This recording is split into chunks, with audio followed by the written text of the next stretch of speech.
नवीन ठाणेदार रुजू होताच अवैध धंद्यांना सुळसुळाट. कारधा पोलीस कार्यवाही करण्याकरिता अपयशी. भंडारा तालुक्यातील नवेगाव येथे अवैध दारूला रेड केली असताच त्याच दिवशी दारूचा सुळसुळाट दिसून आला. कारधा पोलीस स्टेशनचे अधिकारी यांनी थातूरमातूर रेड केल्याचे दिसून आले. ती रेड फक्त नावाला दिसून येते. त्या परिसरात 10 ते 12 फुलाचे, हातभट्टीचे, दारूचे अवैध धंदे सुळसुळाट असून याकडे पोलीस निरीक्षक उदासीन दिसून येतोय. कारवाईकरिता नव्याने रुजू झालेल्या ठाणेदार येताच अवैध धंद्यांचा सुळसुळाट आणि गणेश पिसाळ पोलीस निरीक्षक उपस्थित असताना त्यांनी संपूर्ण अवैध धंदे नष्ट केले.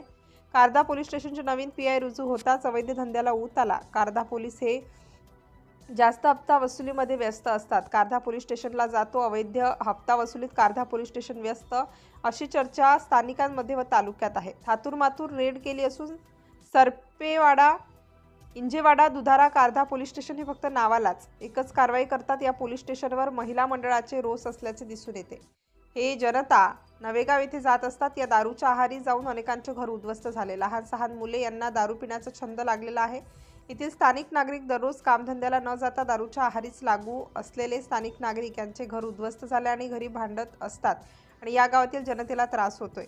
पोलीस अधीक्षक नुरुल हसन साहेब हे कारधा पोलीस स्टेशनचे अधिकारी यांच्यावर कारवाई कोण करणार आणि मोहफुलाच्या हातभट्टीवर कारवाई कधी होणार? भंडारा जिल्ह्याचे पोलीस अधीक्षक नुरुल हसन याविषयी गंभीर दखल घेणार का? पुढाकार घेण्यासाठी समोर कोण येणार याकडे तालुक्यातील स्थानिक नागरिकांची नजर लागलेली आहे. सिटी इंडिया न्यूजसाठी जिल्हा प्रतिनिधी दिनेश कंगाले, भंडारा.